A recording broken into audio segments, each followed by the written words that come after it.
Olá, pessoal, você piscou e já estamos na semana 12, lembrando que normalmente são 36 temas de redação, 36 semanas, já estamos na 12, né? Já estamos aí com um terço do nosso caminho adiantado. Pessoal, vamos lá. Quanto ao tema leitura entre os jovens, já vou destacar alguns pontos, tá? Então vamos lá, presta atenção. Falou de leitura entre os jovens. Se liga, é leitura, não é livro, tá? De antemão.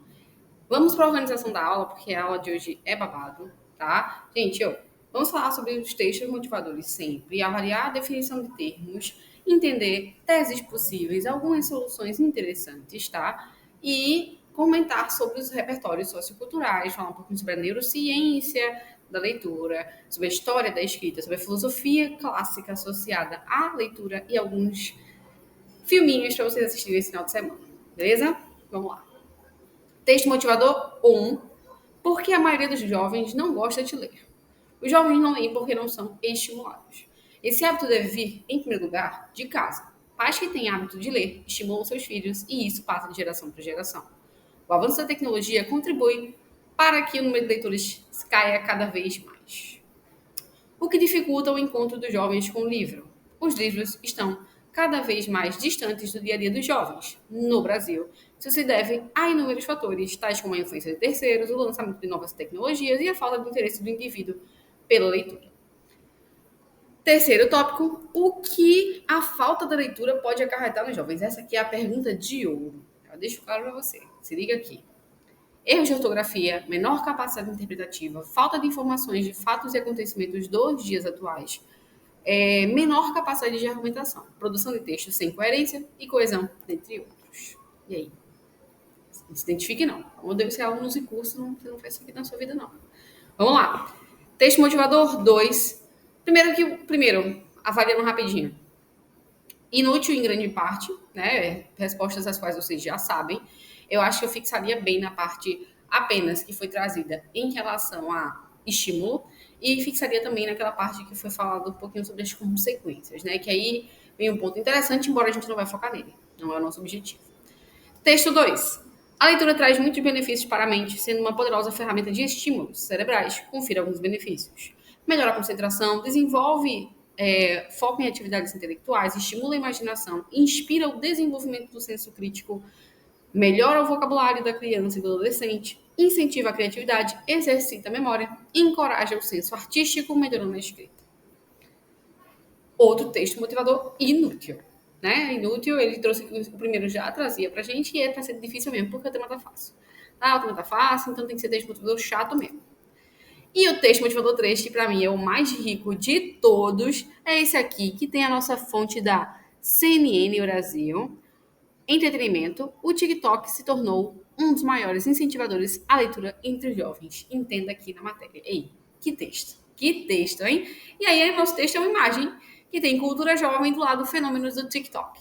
Né? E aí tem os símbolos do TikTok.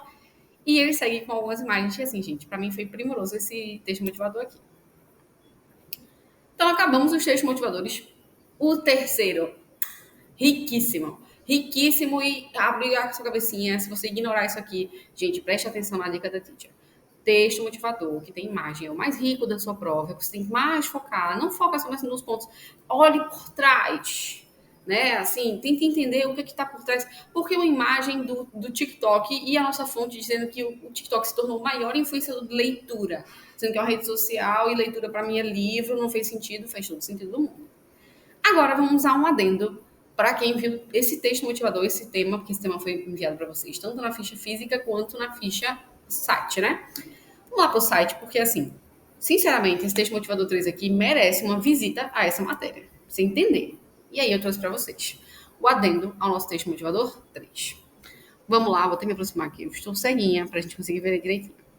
Os corredores da Bienal do Livro 2022 estavam lotados durante todos os dias de um evento que terminou no último domingo. Segundo a organização, 660 mil visitantes passaram por lá, um número 10% maior do que a última edição presencial em 2018.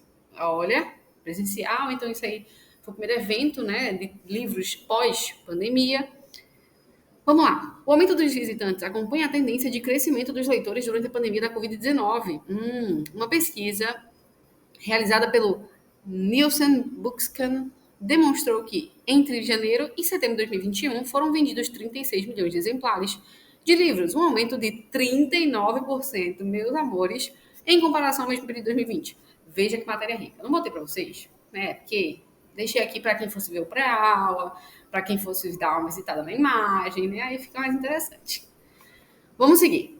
Então vamos entender, né? Está acontecendo algum evento que as pessoas estão assistindo mais, lendo mais livros pós-pandemia. Isso aqui já ficou claro para vocês, né?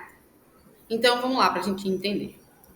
Um público que muitos consideram 5 motivos para você ler o meu romance de estreia, O Fim de Tudo. É um livro de mistério / suspense que envolve assassino em série e protagonismo LGBT, com aquela pitadinha de romance para aquecer nossos corações. Stephen King e Agatha Christie foram uma grande inspiração para mim. Aí confundi a professora, né? Que eu ainda ia mostrar esse vídeo para vocês. Mas bora lá. Um stand chamava atenção um espaço dedicado ao sucesso do TikTok. Ali, livros amplamente divulgados na mídia social, conhecido pelas dancinhas, estavam expostos e causavam aglomeração para escolher as obras.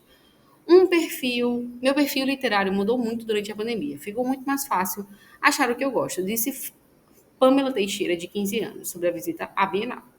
Está mais difícil achar os livros para adultos do que para jovens, comentaram Nicole e Luiz, ambos de 15 anos. Isolados em casa, longe dos amigos, a busca de uma comunidade influenciou a chegada do TikTok. E especificamente de um nicho dedicado à leitura, chamado de BookTok. Agora é novidade mesmo, novidade até aqui para mim, entendeu? Então, gente, eu não conhecia esse nicho. E aí fui pesquisar essa imagem, esse vídeo que foi reproduzido, né?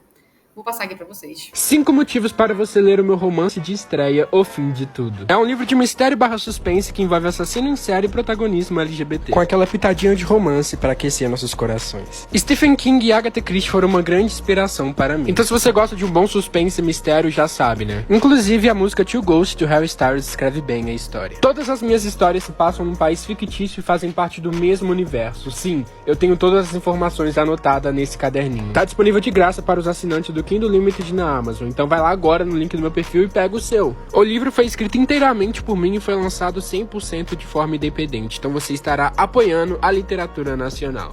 5 motivos para você ler o meu romance de estreia, O Fim de Tudo. É um livro de mistério / suspense que envolve assassino em série e protagonismo LGBT, com aquela pitadinha de romance para aquecer nossos corações. Stephen King e Agatha Christie foram uma grande inspiração para mim. Então se você gosta de um bom suspense e mistério, já sabe, né? Inclusive a música To Ghost, do Harry Styles, descreve bem a história. Todas as minhas histórias se passam num país fictício e fazem parte do mesmo universo. Sim, eu tenho todas as informações anotadas nesse caderninho. Tá disponível de graça para os assinantes do Kindle Limited na Amazon. Então vai lá agora no link do meu perfil e pega o seu. O livro foi escrito inteiramente por mim e foi lançado 100% de forma independente, então você estará apoiando a literatura nacional. 5 motivos para você ler o meu romance de estreia, O Fim de Tudo. É um livro de mistério / suspense que envolve assassino em série e protagonismo LGBT, com aquela pitadinha de romance para aquecer nossos corações. Stephen King e Agatha Christie foram uma grande inspiração para mim. Então se você gosta de um bom suspense e mistério, já sabe, né? Inclusive a música To Ghost, do Harry Styles, descreve bem a história. Todas as minhas histórias se passam num país fictício e fazem parte do mesmo universo. Sim, eu tenho todas as informações anotadas nesse caderninho. Tá disponível de graça para os assinantes do Kindle Limited na Amazon, então vai lá agora no link do meu perfil e pega o seu. O livro foi escrito inteiramente por mim e foi lançado 100% de forma independente, então você estará apoiando a literatura nacional. 5 motivos para você ler o meu romance de estreia, O Fim de Tudo. É um livro de mistério / suspense que envolve assassino em série e protagonismo LGBT, com aquela pitadinha de romance para aquecer nossos corações. Stephen King e Agatha Christie foram uma grande inspiração para mim. Então se você gosta de um bom suspense e mistério, já sabe, né? Inclusive a música To Ghost, do Harry Styles, descreve bem a história. Todas as minhas histórias se passam num país fictício e fazem parte do mesmo universo. Sim, eu tenho todas as informações anotadas nesse caderninho. Tá disponível de graça para os assinantes do Kindle. BBC Lê. O nosso texto motivador 4, tá? Por que este texto pode mudar seu cérebro? Prestem atenção aí. As descobertas da neurociência sobre a leitura. Reportagem de Ana Paz, da BBC News Mundo, publicada pela BBC News Brasil em 5 de novembro de 2021. Lida por Mônica Vasconcelos. O título desse texto pode parecer pretensioso, mas ele reafirma um fato científico. A leitura muda a química, a física, o funcionamento e a anatomia do nosso cérebro. A questão é o quanto o ato de ler consegue transformá-lo.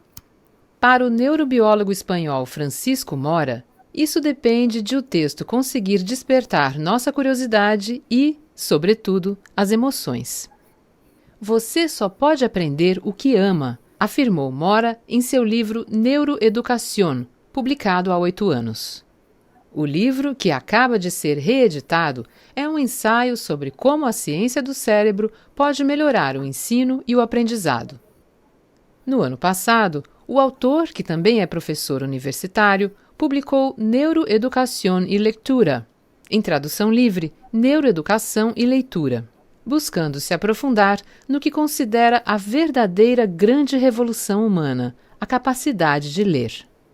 Mora conversou com a BBC News Mundo, serviço em espanhol da BBC, sobre o cérebro, a educação e a leitura. A seguir, resumimos a conversa em 4 pontos principais. Primeiro, ler é um processo artificial e recente. Conquistamos a capacidade de falar por meio de mutações genéticas no Homo habilis entre 2 e 3 milhões de anos atrás, diz Mora. Desde então, nós nascemos com os circuitos neurais da linguagem, embora seja importante lembrar que só aprendemos a falar mediante contato com os outros. Pode-se dizer que nascemos com um disco cerebral no qual podemos gravar, mas que ficará vazio se nada for gravado nele, escreveu Mora em Neuroeducación y Lectura. A leitura nasceu há cerca de 6.000 anos, com a necessidade do homem de se comunicar além das tribos e vilarejos, onde imperava o curto alcance do boca a boca. Sua base não é genética, mas sim cultural. Ler é um processo que, por não ser geneticamente codificado e, portanto, não transmitido de pais para filhos, se repete arduamente em cada ser humano e exige um trabalho árduo de aprendizado e memória que leva anos, quando não a vida inteira, explica o neurocientista. Mas árduo não precisa significar sofrido, diz Mora, que aos 4 anos de idade começou a ser submetido ao que ele chama de castigo da leitura no colégio, pelo desconhecimento de seus educadores sobre como funciona o cérebro. Segundo, aprender a ler muito cedo não torna alguém mais inteligente. As crianças são verdadeiras máquinas de aprendizagem desde o útero, escreve o pesquisador. Na verdade, o ser humano precisa aprender quase tudo, ele diz. Ler é um grande marco no desenvolvimento infantil, algo que enche os pais de orgulho ou de preocupação. Quando uma mãe percebe que seu filho de 5 anos ainda tem dificuldades para aprender a ler, e que a criança vizinha de 4 anos do outro lado da rua já lê com fluência, ela pode se perguntar: o meu filho é mais desajustado? Acontece que a neurociência tem mostrado que, para aprendermos a ler, certas partes do nosso cérebro precisam ter amadurecido antes. Isso pode acontecer já aos 3 anos de idade, mas em geral se consolida quando as crianças têm 6 ou 7 anos. Por isso, Mora defende que a leitura comece a ser ensinada formalmente aos 7 anos, uma idade em que, quase certamente, as áreas cerebrais básicas para a leitura estão suficientemente desenvolvidas e maduras em todas as crianças. Esta é precisamente a idade em que se começa a aprender a ler em um país tão avançado na educação quanto a Finlândia, diz ele. Esse é um dos exemplos que o pesquisador mais gosta de usar para explicar a importância da neuroeducação, ou seja, uma educação baseada no funcionamento do cérebro. Colocar uma criança para ler prematuramente, além do risco de gerar sofrimento e frustração, é ineficaz quanto a resultados futuros, ele argumenta. Em outras palavras, o início precoce não gera uma vantagem acadêmica nem torna alguém mais inteligente. Por outro lado, há algo a ser feito para ajudar no amadurecimento do cérebro, que tem um componente genético, mas também cultural. Segundo Mora, crescer com pais que leem traz uma dimensão emocional que facilita muito o aprendizado da leitura. Terceiro, a internet está gerando um problema de atenção. Ninguém duvida de que a internet foi uma revolução cultural, criando uma era digital em que a leitura não só é feita mais rapidamente, mas também de uma forma diferente, escreve Mora. Diversos estudos sobre os efeitos da internet nos cérebros de crianças e adolescentes têm mostrado efeitos negativos, desde a diminuição da capacidade de empatia ao enfraquecimento da capacidade de tomar decisões. Como explica o autor em seu livro Neuroeducación, para ler, precisamos inibir temporariamente 99% de tudo o que normalmente pensamos ou que entra no nosso cérebro e prestarmos atenção em apenas 1% disso. E ler também exige tempo. Navegar na internet, por sua vez, requer um foco de atenção muito curto e que está em constante mudança. Isso, diz o cientista, está debilitando um dos muitos tipos de atenção que existem, a atenção executiva. É aquela de que você precisa quando está fazendo um plano de trabalho, aquela de que você precisa para estudar, ele explica, acrescentando que se trata de uma atenção sustentada e repousada. Há até quem fale de uma nova forma de atenção, a atenção digital. Mora reconhece que hoje não faz sentido memorizar a data de nascimento de uma personalidade histórica, quando o Google pode responder isso rápida e corretamente. Mas isso não significa que a memória deixou de ser importante na sala de aula. É preciso memorizar e muito, porque suas memórias são o que você é, ele diz. Não é bom lembrar alguma coisa ou o trecho de algum livro que vai embelezar a sua fala? Essa é uma dimensão importante da sua individualidade, daquilo que o torna diferente, diz Mora. Quarto, ler muda o cérebro e muda você. Embora o cérebro não seja geneticamente projetado para ler, esse órgão tem uma propriedade fundamental para isso: a plasticidade. A palavra vem do grego plastikos, que significa mudança ou modelagem. Aprender a ler altera principalmente uma parte do cérebro que tem a função também de identificar formas e detectar rostos. Na mesma medida, com a leitura, começamos a processar e construir palavras. O que o professor ensina tem a capacidade de mudar o cérebro das crianças em sua física e química, em sua anatomia e fisiologia, fazendo aumentar algumas sinapses, eliminando outras, formando circuitos neurais cujas funções se expressam no comportamento, escreve Mora. Mas as transformações não acontecem apenas no nível fisiológico. Como diz o autor em seu outro livro, Neuroeducación y Lectura, uma pessoa muda não só com o vivido, mas também com o lido. Ler não é um ato passivo de absorção do que está escrito em um determinado documento ou livro, mas um processo ativo ou até recreativo, no sentido de criar novamente em relação ao que está escrito ali. Como escreveu o filósofo italiano Umberto Eco em uma citação que Moro adora lembrar, quem não lê, aos 70 anos terá vivido apenas uma vida. Quem lê, terá vivido 5.000 anos. Ler é uma imortalidade retroativa. Você ouviu a reportagem Por que este texto pode mudar seu cérebro?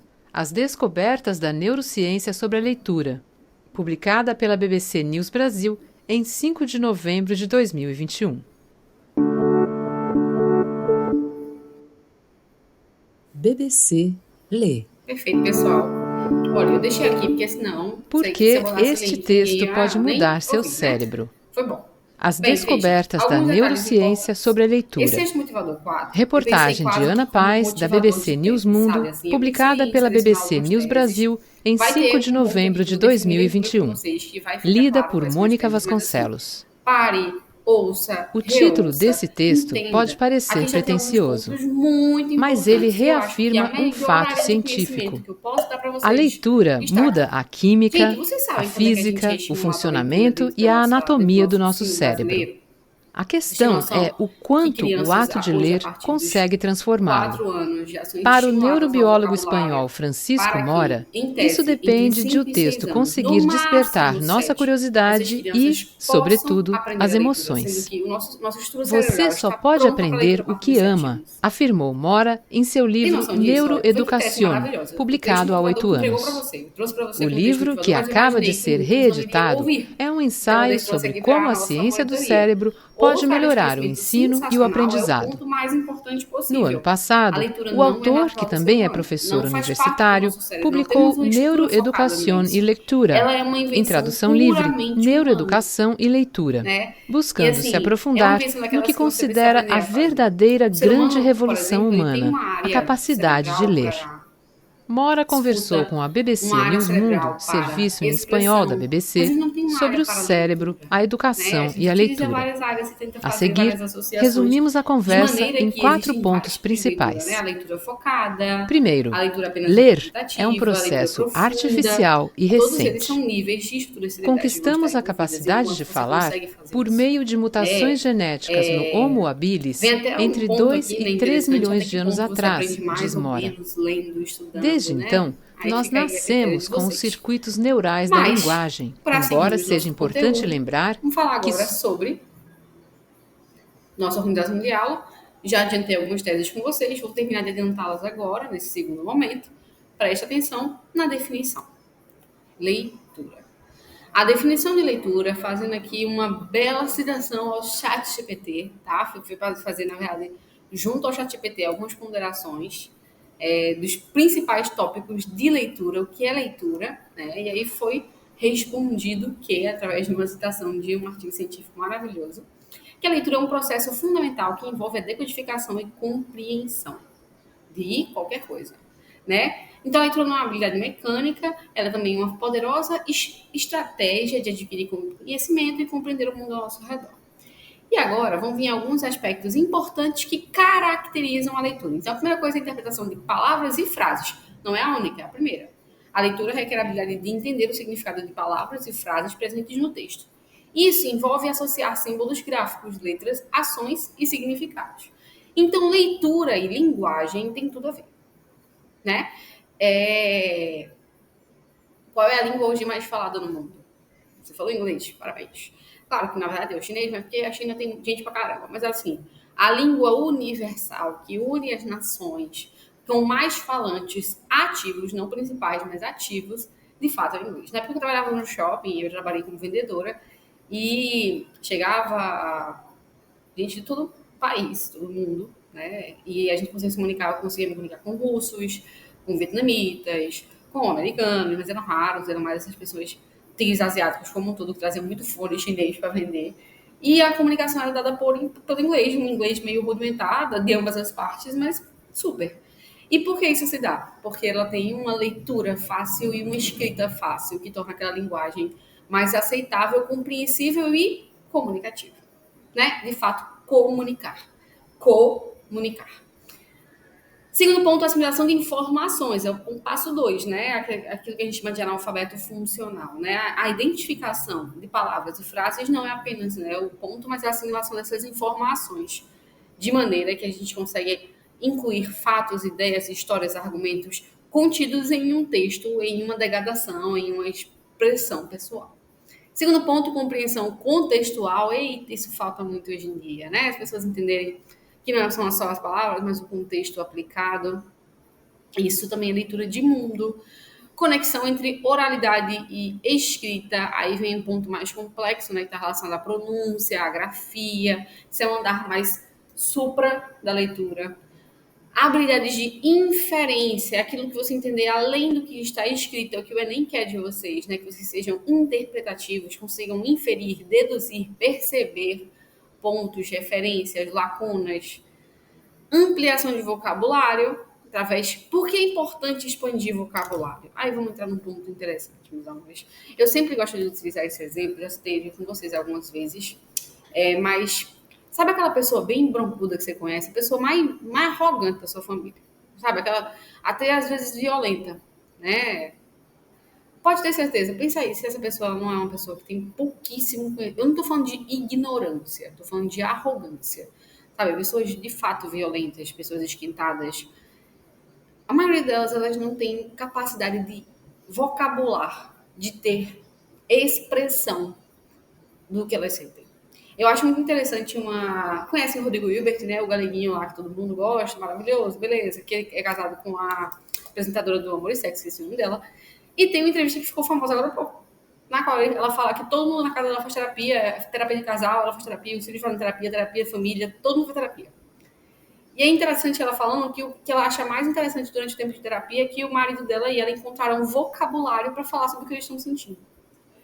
Gente, a leitura, se eu posso deixar aqui para vocês a tese mais importante, se você conseguir colocar aí, você é gênio. Mas o ponto mais importante da leitura é que ele vai dar experiências de vida, experiências linguísticas. Seja uma novelinha, ou seja, de fato um livro didático. Ele vai te dar experiências. É alguém se comunicando com você, trazendo talvez o vocabulário das situações de vida que você queria expressar. Né? Eu gosto muito do livro Milagre da Manhã, vou dar um exemplo, que ele é um livro falando sobre como as pessoas precisam criar rotinas nas suas manhãs para que o resto do seu dia seja conforme, porque amanhã dita o resto do dia. E ele explica isso no livro inteiro, o livro inteiro é só isso. O livro Milagre da Manhã só serve para isso. É para explicar como as pessoas, amanhã delas direciona a vida delas. E elas não percebem isso. Né? Então, e aí o livro passa todo ele explicando isso para você. Tem outro livro que eu gosto muito, vou trazer uma referência rápida, que é o livro O Triste Fim de Policarpo Quaresma, clássico também, mas assim, ele conta a história sarcasticamente, falando de um cara que é extremamente patriota. E aí ele passa por situações absurdas, claro, satirizadas, que você se coloca no lugar e fala assim, olha aí as consequências da falta de arbitrariedade, né? E você vai vendo os absurdos que Policarpo passa. Policarpo é um cara que ele é muito patriota, e aí ele começa o livro falando que ele só canta pagode, que ele só come feijoada. Aí o Brasil entra em guerra, aí ele vai pra guerra. Os outros brasileiros deixam ele lá sozinho. Quando ele volta pra cá, ele não tem direito a porcaria nenhuma, já perdeu as terras dele, perdeu tudo que ele tinha.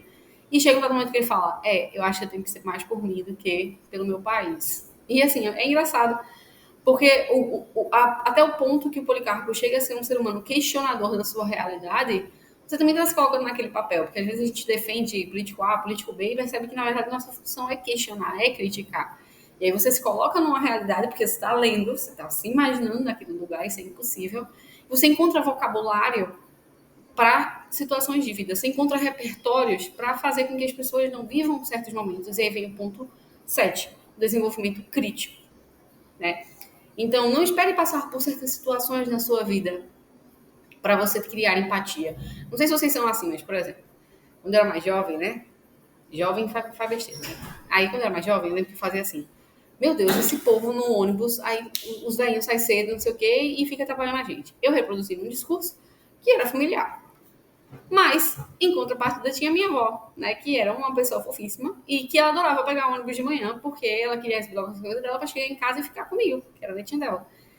E aí, rapidamente, ela tinha 6 anos, 7 anos, rapidamente eu mudei de discurso e aí comecei a visualizar que, na verdade, o problema é dos ônibus, porque eles não distribuem ônibus de qualidade, tem poucos ônibus e as pessoas acabam criando esses conflitos com pessoas idosas como se elas não tivessem os mesmos direitos de ir e vir que as outras pessoas têm. E aí eu tive que passar por uma situação para criar uma empatia e me relacionar com aquele público. Aí minha pergunta é, será que com a leitura a gente também não gera mais empatia? Porque nos colocamos e passamos, quando a gente lê o livro, por situações as quais a gente ainda não viveu, mas se sente como se estivesse vivendo aquilo ali. Tudo isso, benefício da leitura. Tá? Então, nas teses aí já estão óbvias, eu acho, né? O desenvolvimento de empatia, o desenvolvimento crítico, todos esses pontos que são trazidos aí nesse slide são teses possíveis, beleza? E por último, eu trouxe esse infográfico aqui, falando um pouquinho sobre como é o chipset de estimulação neurocientífica para leitura. Tá? Então, primordialmente, se você está lendo, você está estimulando o seu campo visual a fazer a interpretação e a decodificação de sinais.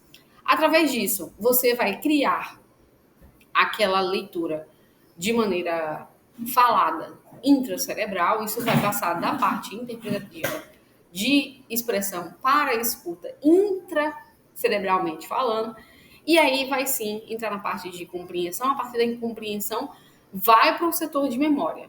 Então, todo o processo neurocerebral, ele, para a leitura, é muito esforço. E aí vem um ponto interessante da leitura, que aí eu vou dar uns adendos para vocês, falando de neurociência. A leitura, que nem o nosso texto motivador 4 falou, ele é um estimulador cerebral muito potente em relação a conexões intercerebrais. Ele estimula a memória, a prevenção de doenças neurodegenerativas como Alzheimer, Parkinson e, obviamente, percebam, a leitura, ela integraliza funções neurocerebrais e é uma forma de entretenimento muito importante.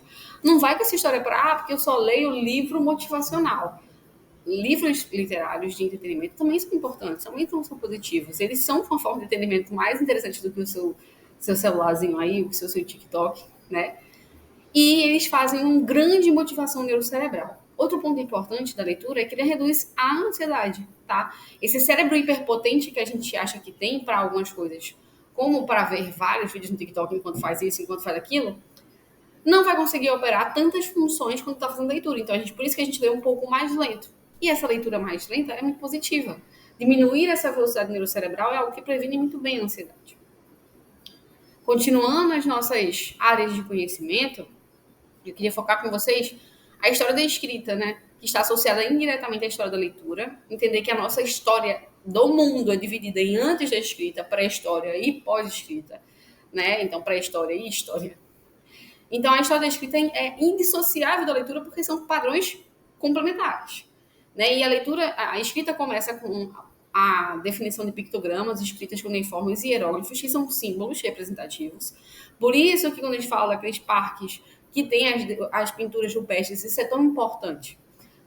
Nós éramos seres, entendam, animais, que, como todos os outros, andavam em pequenos bondes, tá? Você vê uma manada de leão, você não passa de 12 leões, não, você vê uma manada de boi, você não vai passar de 20, 30 no máximo, e mesmo assim as conexões interpessoais ficam ali na casa de 15 indivíduos.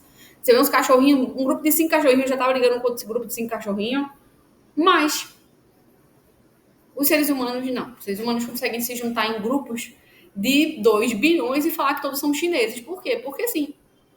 Porque nós temos os olhos puxados, moramos nesse território, então nós nos autodenominamos chineses.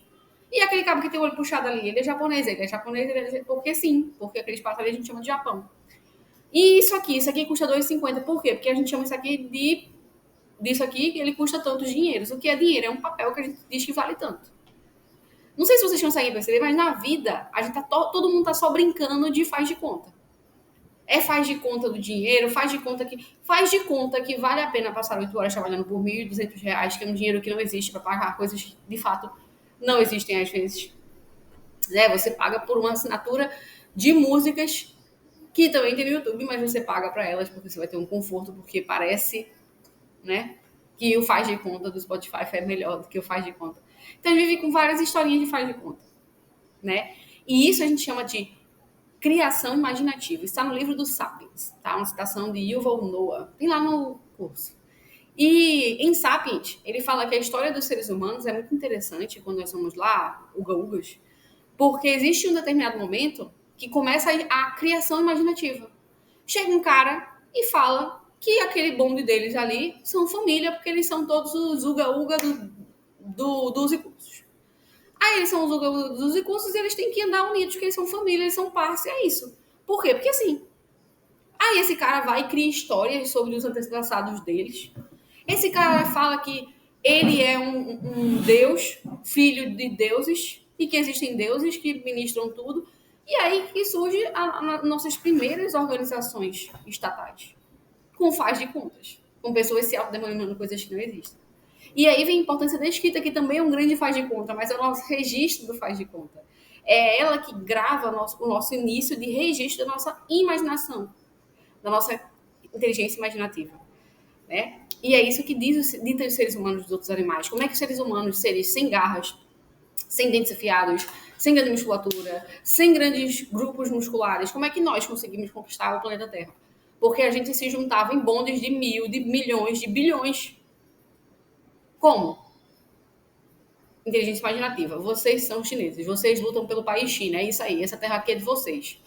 Mas não é de vocês, é do Estado, só que o Estado dá para vocês. E todo mundo acredita. Veja que linda. E a história da escrita está acompanhada a isso, porque é o registro dessas informações. Então a gente começa quando a gente pensa em leitura, pintura rupestre. A pintura rupestre é o início da representação desses grupos, contando a sua história na sua inteligência imaginativa para outros destes, criando ali a unidade de Estado, sociedade. E aí vem as pinturas rupestres, a escrita cuneiforme, com desenhos, os pictogramas, os hieróglifos, e isso avança para alfabetos, como o alfabeto fenício, e a escrita japonesa também alfabetista, né, utilizando a associação da linguística com essa escrita. E por último, nós vamos ter a transformação, né? O alfabeto fenício se transforma em grego e turco, que se juntam no latim, que dão origem às línguas latinas, né? O seu portunhol, que você enrola português com espanhol, na verdade tem da mesma origem linguística que é a língua latina. Nós vamos ter também aí o italiano, vamos ter aí também falamos de português, o italiano, o espanhol. Tem mais alguma coisa? Tem, mas não vou lembrar. Essas são as 3 matrizes principais. Tem o próprio dialeto grego, mas, assim, no geral, esses 3 são os mais importantes. Bem, seguindo, vamos falar sobre filosofia clássica para adiantar, que já está grande, ou sei como seu podcast. A filosofia clássica. Gente, a filosofia clássica é o início da leitura do mundo.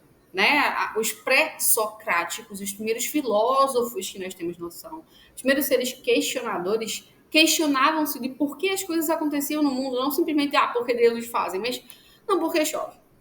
Por que a vida? Como é que a vida surgiu? E aí vem o primeiro questionamento dos pré-socráticos, né? A origem da vida. Essa leitura do mundo, esse questionamento do mundo é a própria filosofia clássica. Então, de repertório, você pode utilizar a própria filosofia clássica. Aristóteles e Platão referem que o questionamento, a leitura do cotidiano, fazem você perceber que existe o mundo real e o mundo das ideias, que é a representação do mundo real no sentido de compreensão, de leitura. Né? O próprio mito de Platão, né? O mito da caverna, é isso. Né? Existia o mundo real dos cavalos e o mundo das ideias dos cavalos, que eram os cavalos reais e tal. Então, esse questionamento, esse ato de se questionar é a leitura de mundo. E por último, eu trouxe uma citação que eu gosto muito, li até um livro dele agora há pouco, massa, se vocês quiserem conhecer, Estevão e Paulo, contando a história de Paulo de Tarso, né? Paulo de Tarso foi um dos primeiros líderes da Igreja Católica primitiva. A história dele é muito interessante, porque assim, a Igreja Católica primitiva, ela teve dificuldades de ascender, né? Porque, de início, o que aconteceu foi que houve uma perseguição muito forte dos judeus, em especial os fariseus, né? Os fariseus eram uma consideração de povos judaicos específicos que tinha captação interessante, né? A nível de impostos, eles eram ótimos na matemática, ficavam responsáveis por essa captação de impostos. E, por causa disso, era o único grupo de judeus bem aceitos dentro da Roma Antiga. Paulo de Tarso fazia parte de um grupo de fariseus, o qual perseguiu a Igreja Católica inicial, né, junto com Jesus. E quando Jesus faleceu, ficou Pedro, Mateus fazia as escritas em especial. E aí, em especial, Pedro, a igreja primordial, ele fazia também algumas atividades de caridade. E Paulo faz uma perseguição muito forte, em especial a um indivíduo, foi Estevão, que foi o primeiro mártir da Igreja Católica, né? E Paulo de Tarso, por ser um cara que foi criado dentro de muita leitura judaica, ele era um estudador da lei, né, como se falava, ele se tornou uma espécie de advogado promotor, né? Seria o sinédoco, acredito que é o termo, que é quando eles avaliam pessoas judaicas que podem estar fazendo ordens inadequadas. E muitos judeus se converteram à Igreja Católica primitiva acreditando que Jesus era o prometido, né? Então, eles ficaram muito estimulados por essa prática. Mas os judeus mais... os fariseus em especial, os judeus mais presinhos, não acreditavam nisso e começaram uma perseguição franca. Nesse caso, Paulo de Tarso foi um dos preceptores dessa perseguição franca. Na época se chamava Saulo.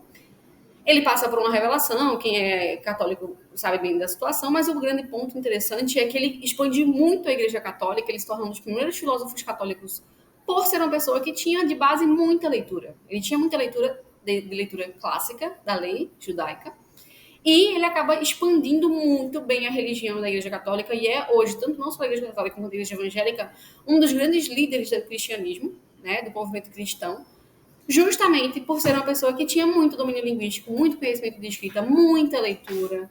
E aí ele acaba, quando ele passa por essa revelação, dedicando a sua vida às escritas católicas. Então vejam a importância da leitura na expressão como um todo, tá?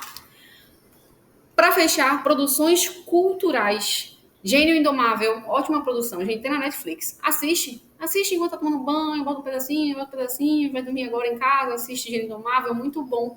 Ele vai contar a história de um jovem de 20 anos que é inteligentíssimo, mas tem várias passagens pela polícia. Ele não é uma pessoa que tem captação financeira para ir para a universidade, viva federal, né? Porque lá nos Estados Unidos você não tem captação financeira, você não tem família, você não vai fazer universidade. Não vai. Você é um órfão, você não vai fazer universidade porque não existe. E não existe bolsa 100%. Até a bolsa 100%, você tem que pagar estadia e tal. Então, assim, não existe nem pra gente. A gente que eu mesma vivo essa realidade, tenho que buscar formas de subsistência, né? Então, e aí a história de Gênio Indomável, que é mini genial, mas que tem muito rancor porque tem essa realidade. E aí ele acaba se juntando a um professor universitário, né? E a gente vai ver esse avanço desses dois personagens.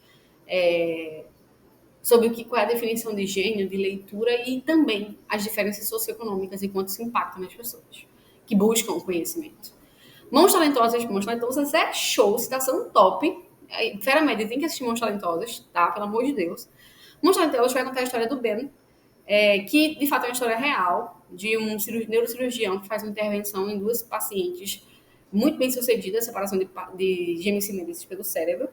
Mas vai começar a história dele lá quando ele é criança, e a história dele começa da maneira mais fofinha possível, né? Ele, junto com o irmão, viveram ali naquela época de todo mundo deu Cristo, sabe? O Brooklyn dos anos 70, 60, que era uma realidade muito cheia de violência, muita referência negativa. E o que acontece? Ele decide, junto com o irmão, eles arranjam alguns problemas e tal, mas a mãe tentando coordenar eles, a mãe não sabe ler. Afinal, é uma mulher criando dois filhos sem pai, basicamente, e ela trabalha também como doméstica, assim, ela se vira nos 30, ela é mulherona, sabe? E ela pede pro filho de castigo que ele faça leitura de livros e entregue resumos a ela, só que ela não sabe ler. Né? E aí ela sempre fica enrolando na série que ela tá sem óculos, não sei o quê, no filme, na verdade. E ela fica fazendo essas atividades pro filho, porque eles estão assistindo muita TV, e ela quer que eles assistam, que eles leiam livros. Então ele vai pegando livros toda semana e fazendo resumos, entregando para ela, e isso faz com que ele mude totalmente. Inclusive, um dos grandes pontos do Ben, que ele no começo é um aluno bem ruim, é que ele tem dificuldade de visão. E aí ele não consegue enxergar durante a aula, e isso faz ele ser um aluno muito ruim, coisa que nem ele tem na ciência, né? A importância aí, mais uma vez, da leitura. Muito bom. Esse aqui é top. Tem que assistir, viu? Citações que eu acho que seriam tops. Leitura, antes de mais nada, é estímulo, é exemplo. Ruth Rocha. Um livro é um sonho que você segura na mão, de Neil Gaiman. Não há problema que a leitura não possa solucionar, de Charles Bukowski. E acho mais interessante a leitura é, provavelmente, uma outra maneira de estar em um lugar. José Saramago. Ficamos aqui com esse tema especialíssimo. Não é difícil, tá maravilhoso. Pega no meu coraçãozinho, de fato. Desculpem aí por uns 43 minutos. Mas vale a pena. Espero que isso seja mais do que uma monitoria. Espero que seja uma lição de vida. Leiam um pouco mais. Insiram esse entretenimento na forma de vida de vocês. Vocês vão ver as mudanças importantíssimas na sua vida. Tá bom? Muito obrigada. Beijão. Fiquem com Deus. Tchau, tchau.